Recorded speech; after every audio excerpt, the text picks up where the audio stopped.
My name is Ethan Wiechmann. I am the director of the Cedar Falls, Iowa High School CAPS program.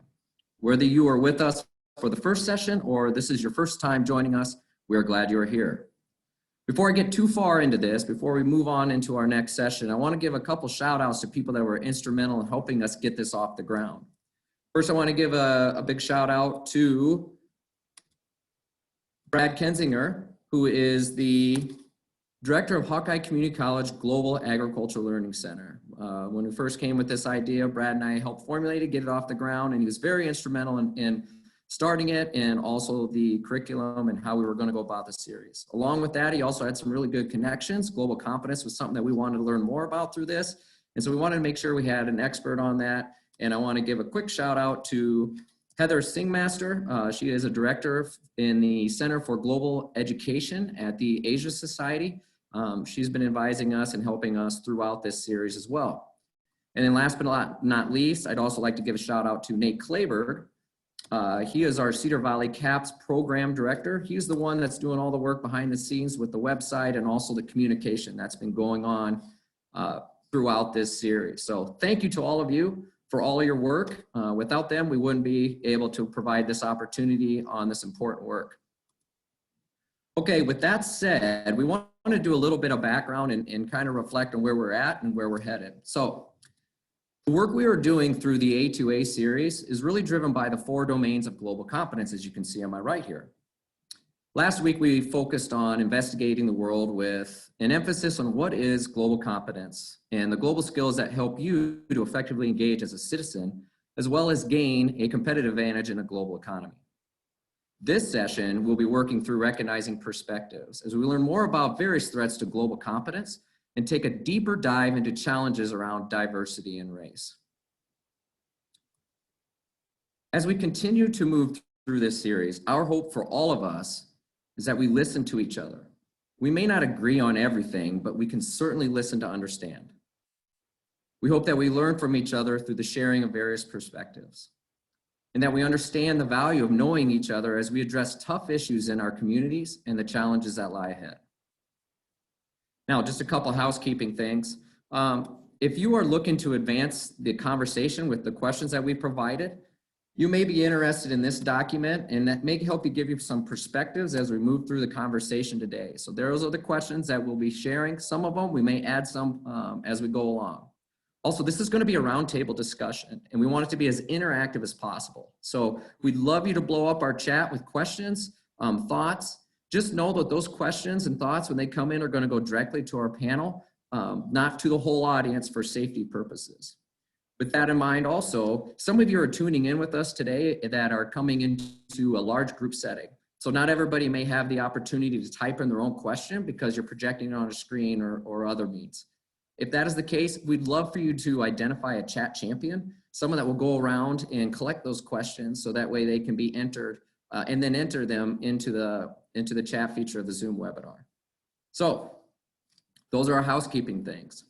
And moving on, I again have the pleasure of introducing our moderator.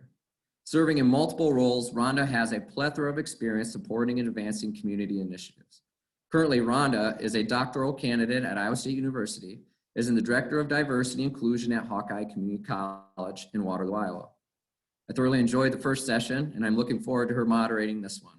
Ladies and gentlemen, your moderator for the Awareness to Action series, Rhonda Brown-McRina. Thank you, Ethan. Thank you. So I'm really excited to be here today to talk to our panelists. And as Ethan mentioned earlier, the purpose for us being here today is to uncover perspectives and to learn about global competence. So with that, I'm going to start off with a quote from Dr. Martin Luther King Jr. "The function of education is to teach one to think intensively and to think critically. Intelligence plus character, that's the goal of true education." And so that's what we hope to accomplish here today. And I want to start by introducing our first panelist, Ms. Jamie Chidozie. Jamie is the Director of Diversity, Inclusion, and Social Justice at the University of Northern Iowa. Now, I have the privilege and the pleasure of knowing Jamie personally as more than just a colleague, but she's also my sorority sister. But enough about that. No, Jamie does excellent work at UNI, and she has extensive experience over a number of years in both K-12 education as well as higher ed.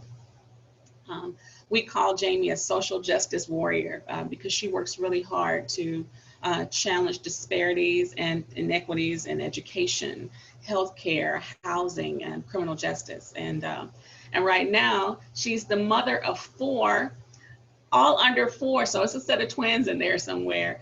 I want to take this time to introduce Jamie, who also has experience as a 4th grade teacher. So we're going to keep this. So she's worked as an elementary, middle school educator, and now she's in higher ed. So we're going to try to, keep it within those parameters.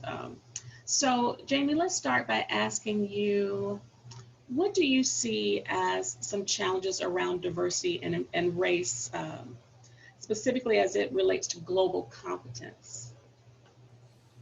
Thank you so much, Rhonda, for that fabulous introduction. Yes, so definitely in thinking about global competency and kind of some of the challenges more so than even threats, because sometimes when you think of threats, you kind of think it kind of puts you already in a negative connotation. But I feel that some of the challenges definitely can be overcome through sessions like this. So one of which is kind of the internal readiness, looking on the inside. And so that's going to mean operating with some cultural humility, definitely, and kind of understanding in the intro video, one of the things that I liked was the focus on respecting others' perspective, but that those perspectives can definitely differ depending on the individual. So that's definitely a challenge.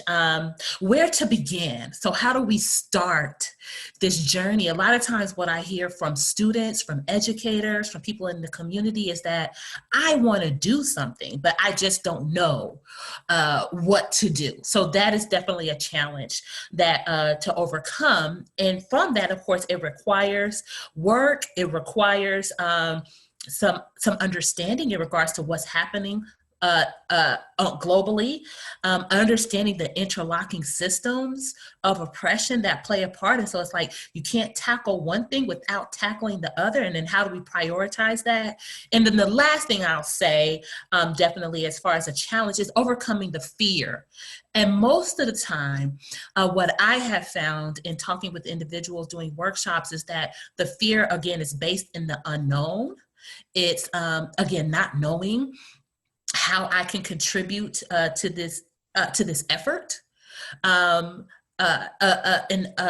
a thought around, oh, I might have to give up something, and what would that mean for me? So I would say that those, when thinking about global competencies, those would be some of the challenges that I have seen, that the research shows, and that just hearing from individuals would be things that we need to tackle. Thank you, Jamie. It's fascinating. You talked about the fear. Well, you also mentioned interlocking systems of oppression, but you also talked about fear. And a lot of times that fear leads people, that is a threat to global competency. And I always tell people sometimes, fear is FEAR, false evidence appearing real. So I know one of the things that you work on, Jamie, is helping people realize, you help people with self-actualization as well as just in moving towards their trueness and their passion and making a positive difference in people's lives. And so that leads me to Ericka Gonzalez-Smith, who's also a mother of 2 young ones under the age of 4. Hi, Ericka. Ericka is the Planning and Assessment Coordinator at the University of Northern Iowa. And Ericka, she migrated here from Guatemala, and she was born in Guatemala and migrated to Canada at the age of 11. And so I call Ericka a diversity ambassador because she has extensive experience in sparking transformation and programs, individuals, and teams. That's a lot of what she does at UNI. And Ericka embeds global competency in her passion to engage and connect individuals with opportunities. as they head toward their journey towards self-actualization as well, and personal prosperity. So Ericka, Jamie spoke about interlocking systems of oppression. How have you seen or experienced some of those things in your own life? And what are some examples of challenges related to that, especially from a global perspective? Thank you. Great question. I think that from my own personal experience, Rhonda, as you mentioned, I have kind of moved around a little bit. So my journey started in Guatemala City, where I was born. We migrated to Canada, and then I accepted a position in the United States.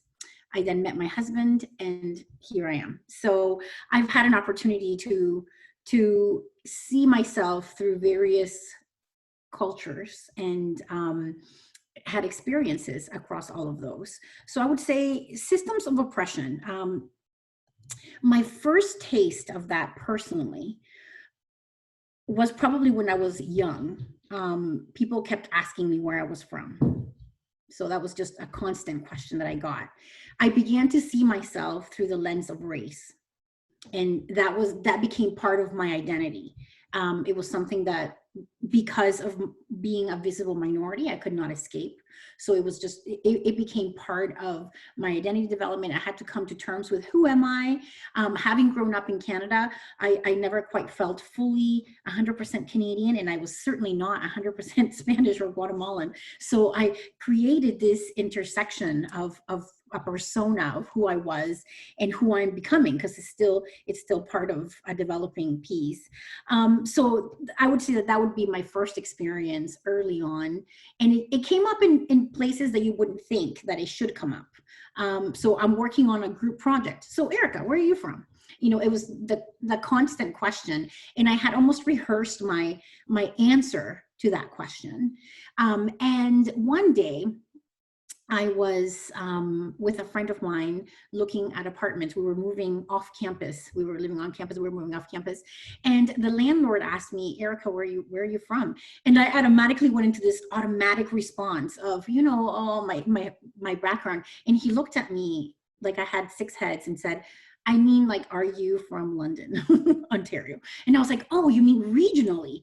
So that was the first time. And I was 21, the first time somebody had asked me not talking about race. So how many years did that go by?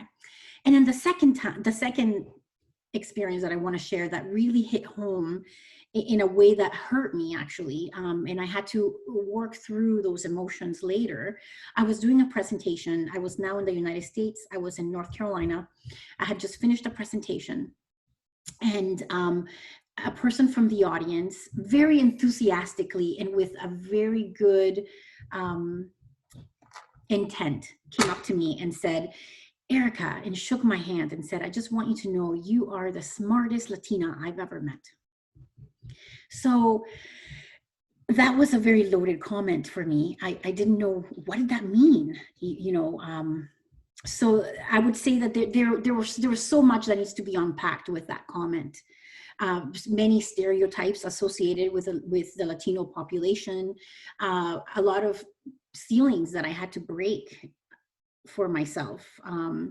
So I would say that those are some examples of personal examples of systemic things that I've experienced.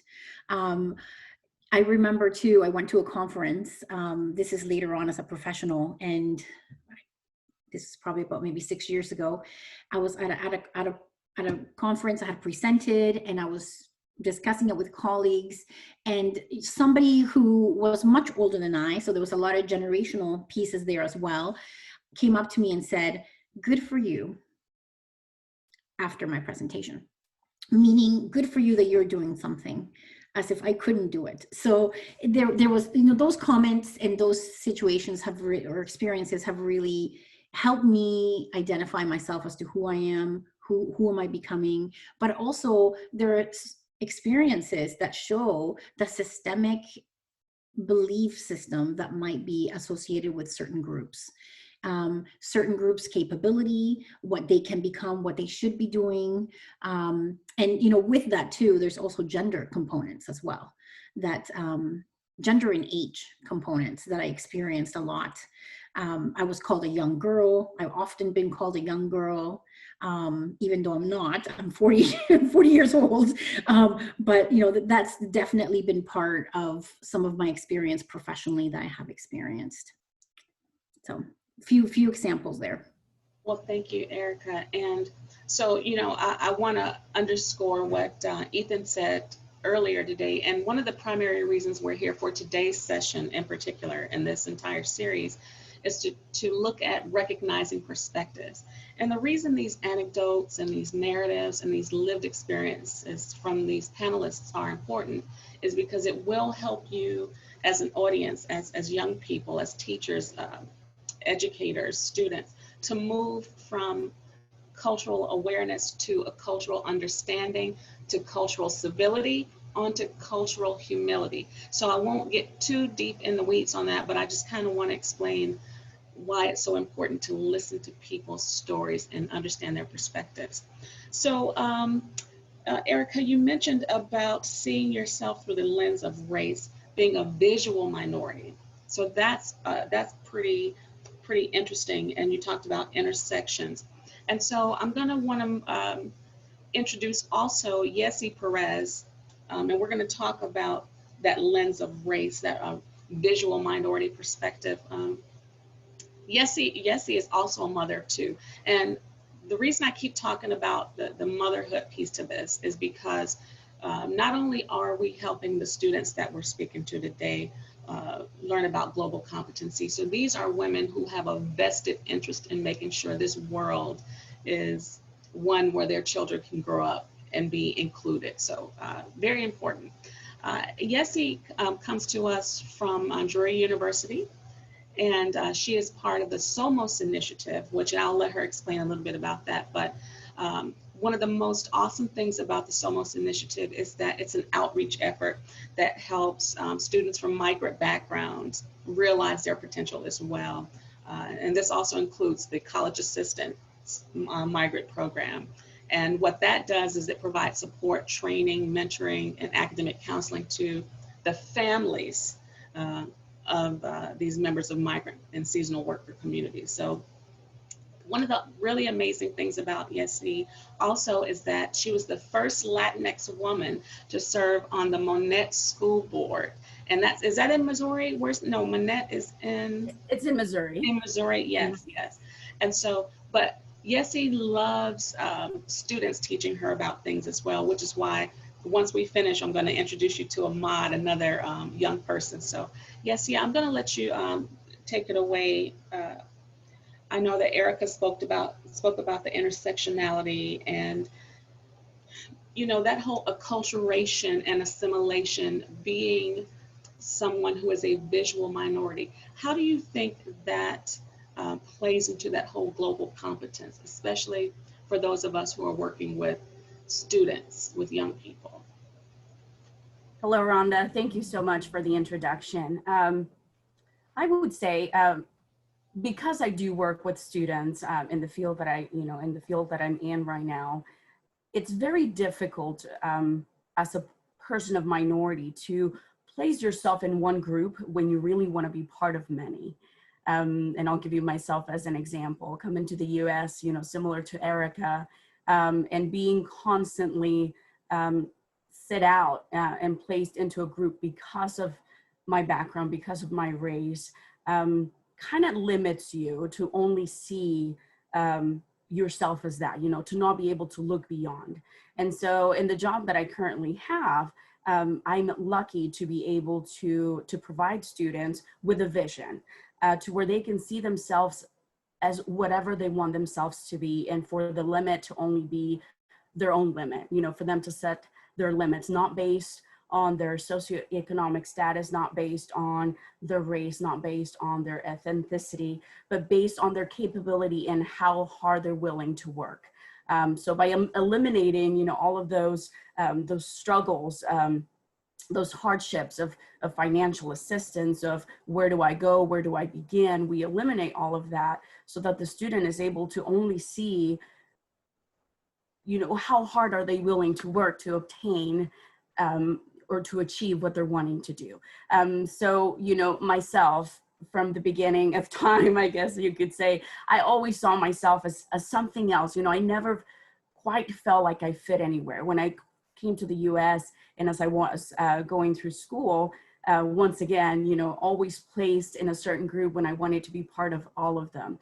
So I was constantly the one that rebelled and went into the other groups and asked questions and wanted to be. Why? Because, you know, I loved Mexican traditions. I am from Mexico. I loved our traditions. I loved our food. But then I also enjoyed listening and watching Anglo students and my peers, you know, how they engage with one another, their trends, the things they like to do, the way that they like to engage with one another. And me not being able to go home and talk about how wonderful that experience is, or being able to witness that without getting, you know, some negative feedback from my own family. But then at the same time coming into school and wanting to share similarities that I found with my own culture in comparison to the Anglo culture, and still, you know, getting that negative feedback. So you almost suppress that and you keep it, you know, you keep it hidden. And like Ericka said, to eventually not being able to find your identity. You know, who are you? You know, where do you belong? Do you create your own group? I mean, you know, how does that even begin? So myself, I've always wanted to make a change. I love helping people. I just never thought that me helping people meant through education, right? Just because education was not ever my strong suit. So being able to provide guidance, being able to create pathways for students, for people in our community to go beyond and to reach their goals and to exceed their expectations outside of their race and you know, their struggles. It's just been, you know, one of the greatest gifts for me. I think right now, one of the biggest threats, and I think you can say threats that exist with global competence, in my opinion, is just ignorance. You know, there are people that want to continue being ignorant because the information is there. Credible resources are available for everyone. Sometimes, you know, we just want to continue living in our ignorance out of fear, like Jamie mentioned. Sometimes it's just, you know, it's scary to open up to something else, because does that mean that we're giving up on our own culture, on our own beliefs in order to let others in? You know, it's just difficult. And I find that the students, you know, even the students that I work with, they find it hard to be able to feel comfortable in their own skin and to embrace it and to talk about it and be proud of it. And at the same time, being okay with saying, yeah, but you know what? I also love, you know, the hamburgers and the fries and going to football games on Friday nights, you know, and playing, watching the football game on television, not necessarily soccer, you know, without having, I guess, a complexity, you know, of feeling like almost like you're, okay, is it going to be negative? Always being careful what they say and how they say it. So we make sure that here on our campus, we provide a safe environment where they can share it all and be open about it. And when they're not talking about their culture or their background, and when I say culture, I even mean their home. When they're not talking about those things, sharing that with other students, you know, we push them because we want them. We want to know what goes on in their home, what kind of traditions they have going on. And by that, we start sharing our own, which makes them feel more comfortable at times as well. So, you know, once again, just the ignorance, I believe, is a big threat. I would say also social media, just because there's so much misguidance out there, and it's what our young people have available a lot of times as their only resource. So that's also, I would say, a big threat. And, you know, in small areas like our community here in Monette, just the lack of exposure. Right. You know, bigger cities have the opportunity to engage with other cultures, regardless of whether they want to or not. Here, we're very limited. And so our exposure kind of limits what we know as well, just on a general basis. So. Thank you, Yesy. I love what you said about capability, not necessarily ethnicity, and you know, operating from an asset model versus a deficit model as it relates to that visual minority. Mm-hmm. So I tell you what, before we move on to Ahmad, Ethan, do we have any questions in the chat that we want to? Rhonda, could I add a little something? Oh, sure. Yeah. Yeah, I just wanted to mention, building off of the identity development piece, I want that social identity development is something that we all go through. And I think that it doesn't matter where you're from, who you are, what gender and where you identify, we all go through that process of developing that social identity. Culture and race becomes part of that. And even for those who are in the majority group, race is part of it. It's just not as big of a part. So in that process of intercultural development, it plays a role. And going back to that notion that I mentioned of seeing myself through the lens of race, at one point, and I know that many people will probably identify with all of the different cultures that we belong to. And as homes are becoming more diverse, I know my home is diverse. My husband is white from North Carolina, country boy, and here I am, so we're completely different. As we go through that, there might be a time where you become polarized. And I saw myself become a little bit polarized in my younger years. And there was a sense of judgment, like which one is better?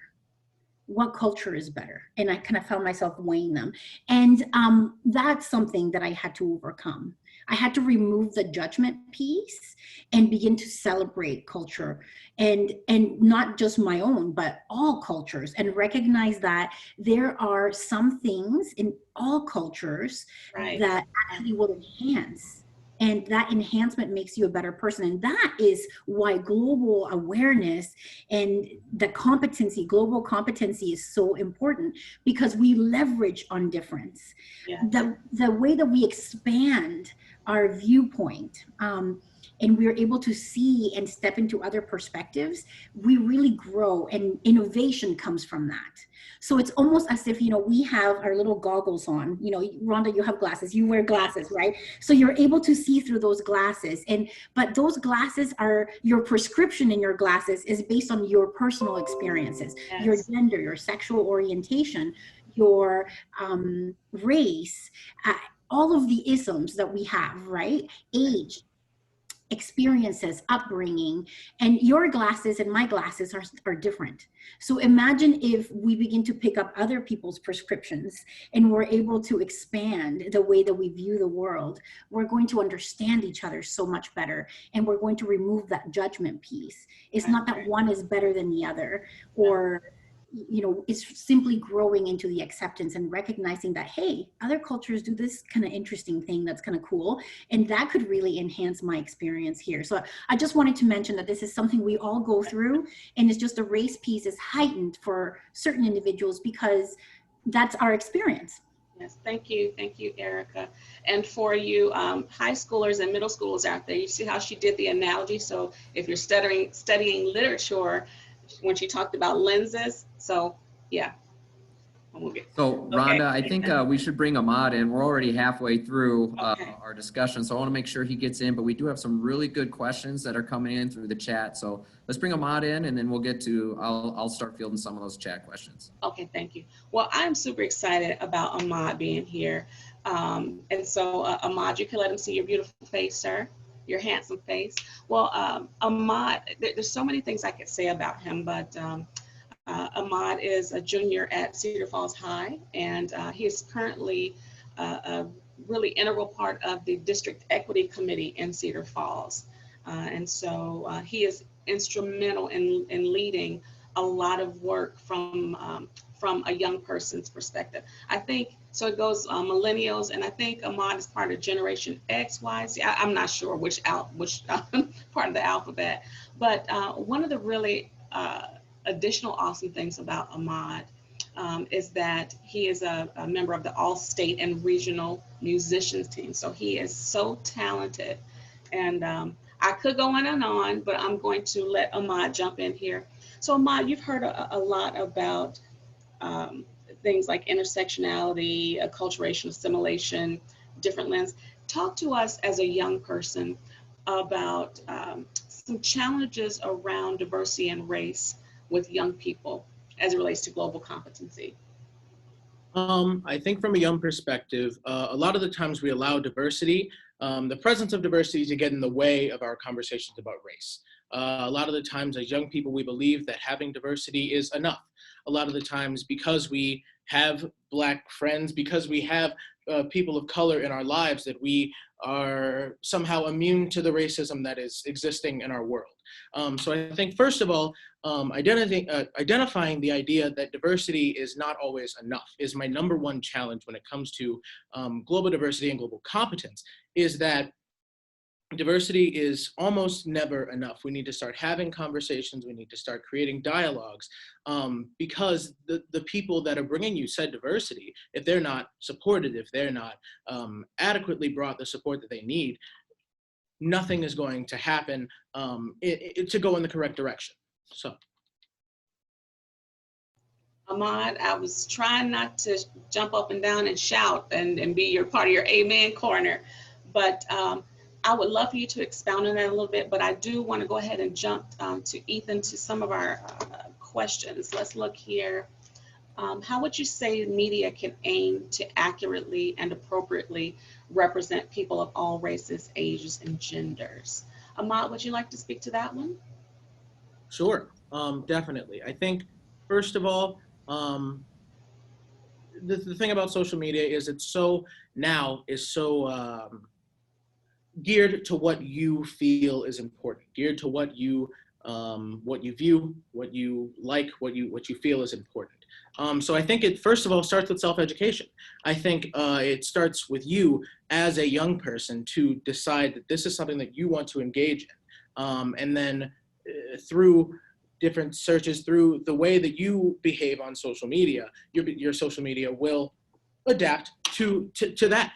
I think it is important that we have to make it important to ourselves first before other people can force that. So, thank you, Ahmad.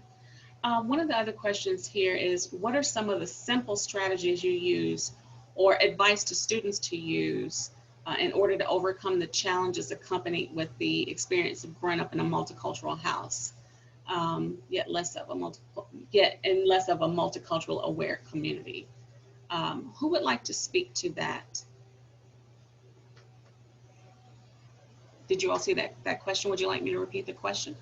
Okay, what are some of the simple strategies that someone could use or advice that students can use in order to overcome the challenges or the challenges accompanied with experiencing growing up in a multicultural house, yet in less of a multicultural aware community? So we have people that grow up in a multicultural household and maybe live in a community that is less multiculturally aware, so to speak. What are some strategies that young people can use to navigate those waters? if I could speak to that one. Please, yes. No, go ahead. Yes. Okay. I think that being in the situation that I am currently in, I obviously come from a multicultural house, and I go to school in Cedar Falls, Iowa. It is a less multiculturally aware space that I'm in every day, and it is necessary for me as a student of color to realize that opportunities to talk about race, opportunities to address race are not always going to be given to me. Sometimes it's necessary that I take the initiative to create them. So I think some of the more simple strategies that I use have always just been to slowly but surely get conversation out there, get my voice as a person of color out there, because if you don't, then nothing will happen. And you know, to add to that, I would go back to the idea of, again, removing that judgment piece. So, you know, growing up in a multicultural home, one culture may potentially take over than the other one. So you really have to have the opportunity to celebrate all areas of the culture and explore. So in my own household, for example, I have the Latino culture, which as the mom takes a lot of precedence since I spend a lot of the time with the children.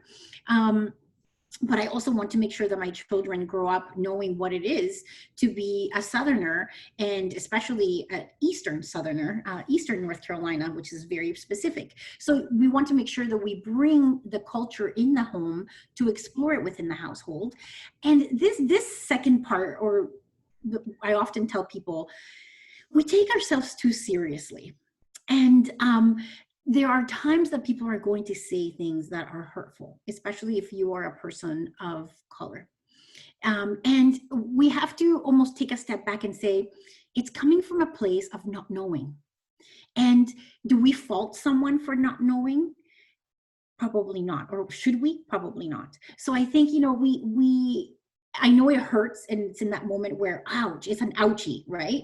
So in those ouchie moments, you have to take a step back and turn it into a learning experience. And I am so thankful for individuals in my life that have very gently and respectfully corrected me when I've said something that's inappropriate about another culture. And I am so thankful for that. I'm glad that they pulled me aside and told me, hey, that's not how we say it. I've learned as a person. So I think let those learning moments happen. I think, as Ahmad said, speaking about it, let's talk about it. It doesn't have to be this pink elephant in the room. Let's talk about it and not take ourselves so seriously, so that those ouchies don't become so painful.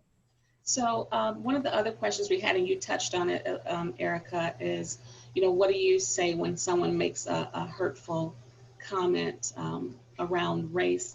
And then we also had a question connected to that. What if you struggle with voicing your differences if you are more self-conscious about your image? Jamie or Yesy, would you like to address those questions? Yes. And so I want to address it from an individual standpoint, but also from an educator standpoint. One of the, kind of going back to some of the challenges to global awareness, is that a lot of times when we're having these conversations, the onus is placed on the minoritized, and understand that I'm using the word minoritized very purposely and not minority, because I'm not a minority. Okay, so that the onus a lot of times is put on the minoritized individual to kind of to educate, to take the burden to ensure that global competency around equity and inclusion is somehow integrated into whatever situation we're in at the time. And there are times when that is definitely appropriate. And I have examples of that. And I'll give a real example. Like Ericka, I spent a good portion of my time in North Carolina. I worked at Elon University prior to coming to the University of Northern Iowa.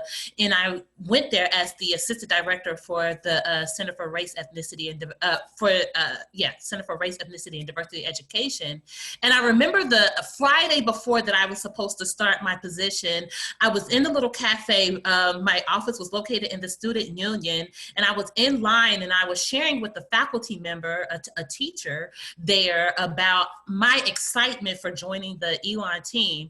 And I remember she turned to me and very pointedly said, oh, do you work for housekeeping or for dining? And you see how I paused and how I looked? That's exactly how I looked. I noticed two things, and it's because I've delved into the work. And so I did two strategies that I did. One is that I always centered myself in, and I wish I would have learned this as a young person, is that you are who you are. And that my father used to always ask us the question, like, who are you?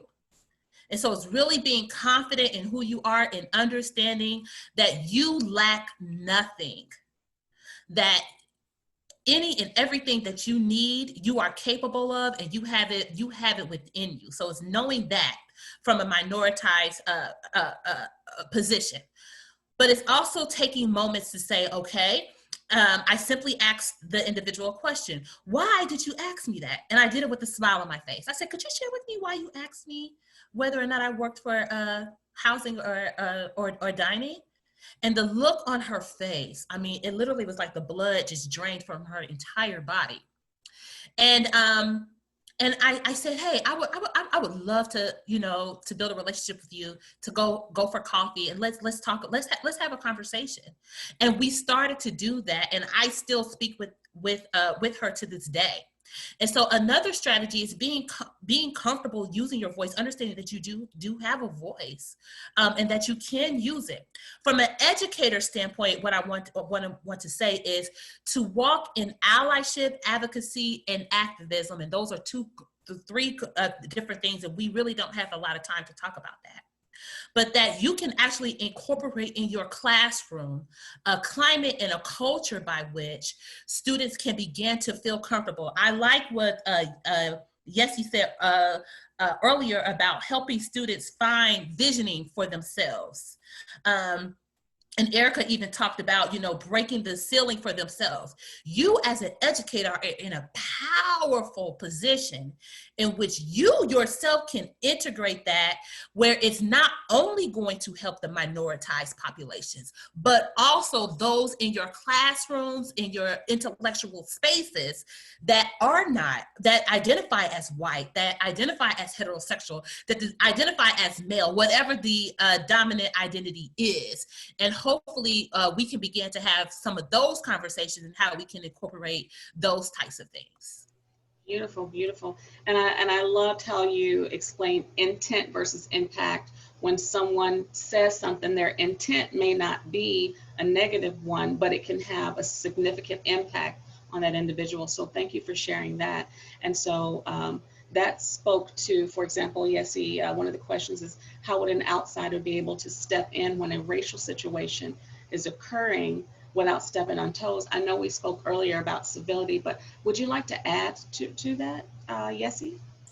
Well, and when it comes to those types of situations, I think it would also depend on, is it, two students and another student stepping in, or is it two students and an adult? And of course, I'm talking from, the education point of view. I think sometimes, when we talk about education, sometimes it's just about education. It's about educating other people and always giving the benefit of the doubt. I know, intent and impact are always there. And, we all have many stories that we can talk about where the intent was not necessarily to offend, but the impact, definitely did. And so always taking those opportunities to educate others. I guess it would just depend on the situation. I think sometimes it's difficult for you to step into a racial situation without stepping on anyone's toes. You're going to step on someone's toes regardless, because the chances of you finding a common ground, it won't happen on the first instance, I don't think. I guess it would just depend on that. But, like I said, always the benefit of the doubt. I always talk about, not getting offended, even though sometimes the impact is there, but not necessarily taking it personal, and always taking that opportunity to educate. I'm always about constantly educating, not just people, from other cultures or different environments, sometimes even the people in my own home, just educating them on the prejudice that they have in regards to other people within the community, and just taking that opportunity and helping them understand and helping them look beyond what the lenses they're putting on and what they're seeing. I'll give you my children as an example. My children, they were born in the US, they were born in Springfield, Missouri. Yes, parent-wise, their parents are Mexican Americans. However, through the lenses, they're always seen as Mexicans. And so they're starting to experience those types of things. And something that I told them was, you're always going to be placed, in certain groups, but please know that this is who you are. You are, for example, my daughter's name, you are Gina. This is what Gina is capable of. Gina's not capable of this because Gina is from this race or from this place or from this family. Gina is capable of doing this because she's Gina, and because Gina's willing to work hard for it, to obtain it. And so, back to this situation and how to, try to step in without, maybe just start from the beginning and say, okay, hold on. Let's start from the beginning. Where did this situation come from? And then maybe see if that conversation can be started, to get things out there and maybe talk about them in a different way, maybe try to calm people down to where, you can have a conversation. Thank you, Yesy. So one of the things for some of the students who are watching and some of the teachers who are here, I want to just recap a little bit. We talked about some of the threats to global competence, which includes racism, discrimination, and prejudice, the differences between race and ethnicity and culture. So students, I'd like for you to write down a couple of those terms. So what's the difference between race, ethnicity, and culture? And these are some things that you can take back to your classrooms to advance the conversation. What's the difference between race, ethnicity, and culture? What are some threats to global competence? Prejudice, discrimination, racism. What does privilege mean? Privilege versus intersectionalities. So for example, as an educated Black woman, I have privilege. So, you know, sometimes we have to self-identify where we stand. We have to position ourselves. So positionality and privilege and what that means. And so you heard a little bit about some strategies to help people understand how to move through those. We need to have courageous conversations. How do you approach someone? So Ethan, I'm not sure, did you want to wrap up with a question before we close out here pretty soon? No, I think one of the things that on a personal level, and we've talked about this with the group, is just the understanding, and I'd love for you guys to talk a little bit about what is the difference between privilege and racism, and what are the overlaps, if there are any. We do have 10 minutes, so we'd like to get through that question, not through it, but help us understand that, and then we can do some quick rapid fire questions from the chats. So again, the difference between privilege and racism. Who would like to take that first? No. And I'd really love to hear some more from Ahmad, because I know we have many, many young people on here. So Ahmad, just jump in. This is a free for all toward the end, so have at it. Okay, well, the first thing with that I'd like to acknowledge is the fact that privilege, to me, coming from a Black student standpoint, is your ability to opt out of social issues, your ability to not care about a social issue that's happening to the people around you, that's happening to your world, that's happening to your community. And I think part of the difference between privilege and racism is that racism is a taught behavior, and privilege is not always that. Racism is something that you learn. Racism is something that is passed down to you. That privilege is also in a way passed down to you, but they're different. They're two very different levels of coming down to you, I guess. Privilege can also be harder to get rid of than racism. I think that you can educate yourself as much as you want to, but that doesn't get rid of the privilege that you have. However, educating yourself makes it harder for you to be racist, in my opinion. Then again, I don't have much experience on the other side of racism, so I can't say for sure, but from what I know, education can definitely alleviate some racism tendencies, but education cannot always alleviate your privilege. So. Thank you, thank you. So sometimes we need to leverage our privilege in order to diminish racism. Awesome, Ahmad, thank you very much. Panelists, would you all like to add to that? Yes, I think I love what Ahmad said. And you know, when you talk about privilege, I always, you know, look at myself. I mean, I have only me as an example because I've lived me, right? I've lived my life. So I think privilege is just having an advantage over someone else, regardless of race, regardless of anything. Even if you're, you know, you can have 2 students in the same classroom, and I'm sure one of them is going to have some type of privilege over the other. In one instance or another. The problem is we're always constantly mixing it in with, you know, the white privilege. And I think that's why privilege gets misused many times because of that. I would say racism is just poor behavior. And this is me taking words from one of my coworkers. Also a sign of ignorance, which like Ahmad said, you know, education can eliminate part, but I think a lot of it is also choice. You can have people who are extremely educated on any topic, really about any race, about any prejudice that they may have, and they may still have that feeling of racism towards it regardless. So you know, it's just about someone having just presumptions about another person based on their color and their race. And a lot of times education, you know, even though we utilize it, it's what we live, it's what we breathe. When a person just wants to see through the one lens, they're going to regardless. So yeah, definitely poor behavior, poor choice. Thank you, Yesy. And that has me thinking about what Jamie said about minoritized populations or groups versus saying minorities, because when you take that power differential out of that and remove that inferiority, that adds a different lens to it. So, so for the listening audience to use maybe the term minoritized populations versus minorities is something I'd like you to write down and remember as well. Let's see here. Gosh, I wish we can talk so much longer. Rhonda, I do have, oh, so go ahead, Ericka. I was just going to quickly say that really quickly. Racism is is an act, and often there's a relationship between privilege and racism. You're in a privilege is being in a position, not fault of your own, of where there is power, and racism is the acting on that. So there's a little bit of that judgment piece associated with racism, but racism is an act. Thank you. And the one thing we do want to also make sure is when we talk about privilege, we're not talking about one specific group. That's why we wanted to present those concepts to you. A lot of times when you say privilege, it's a contentious word because people are saying, oh, you're calling me a racist, or are you saying white privilege?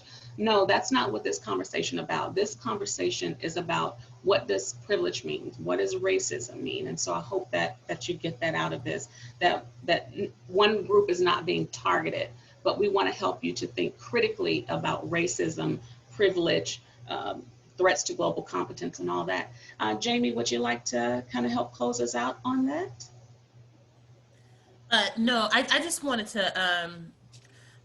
to more so say in regards to global competency, kind of bringing it back, is that, of course, being aware, knowing what's kind of going on. And there was, and I think, a lot of times with the threats, what happens is that it's almost like an us against them, similar to the conversation around like privilege, like, oh, don't mention me in privilege, you know, like I grew up poor. Like, no, that's not what this is about. But to progress global competency, and I've been like watching some of the questions that have been popping up, is that that we shouldn't necessarily, we must no longer consider ourselves just citizens of like the towns and the cities that we live in, you know, is that, but we are global citizens. We're global citizens. Yes. And so what happens in like what's happening in Nigeria with university college students protesting police brutality currently right now, you know, and I have family in Nigeria that I'm constantly like last night, is everyone okay? That's important, you know, and when it comes to privilege and racism, is that privilege is very much systematic, and it is a global phenomenon. It is global. Yes.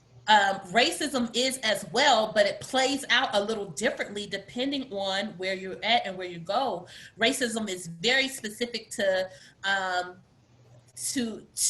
how I visibly, you know, present, versus I'm not gonna get into all that, versus like policies and things that are put into place to advantage a group of people. Primarily it does tend to be white identified individuals. So, or in other countries, it could be a caste system where it's the wealthy, that sort of thing. And so, yeah, I'll just stop there, but because I know we have like 3 minutes. So other words: institutional racism, systemic racism, caste systems, that's CASTE. So kind of look at that, young people, from the global perspective. There's one last question here that I think is awesome, that I want to ask. How do you develop a conversation with someone who identifies as something that you don't personally believe in, while also remaining respectful? So in less than a minute, what I want to talk about is all of the people on this panel today, all of the panelists talked about civility and respect. We call that positive human regard. So, so when you talk about being respectful, you don't have to agree with, you don't have to like or whatever someone's political ideology or something like that, but you really should have positive human regard, which is basically being civil to one another. And I think Ethan will add a link to like a civility checklist that you can use to engage people in difficult conversations around race and other types of isms. Can we do that, Ethan? We absolutely can. We'll add that to our list of resources. All right.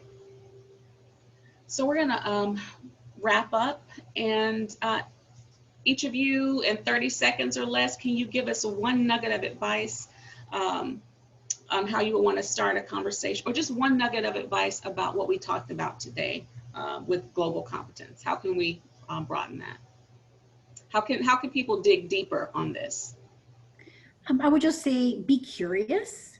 Curiosity is good. If you see something that you don't know or understand, ask someone and say, I don't understand what just happened. Can you help me expand my lens in a very respectful way? Be curious about it. If you don't know what's going on, or if you said something that you can sense that didn't land well, say, was I insulting? I didn't mean to. Can you explain it to me? And just really be open and just let that curiosity take over and be curious. The more curious we are, we're going to see things that may not be as what we thought we were.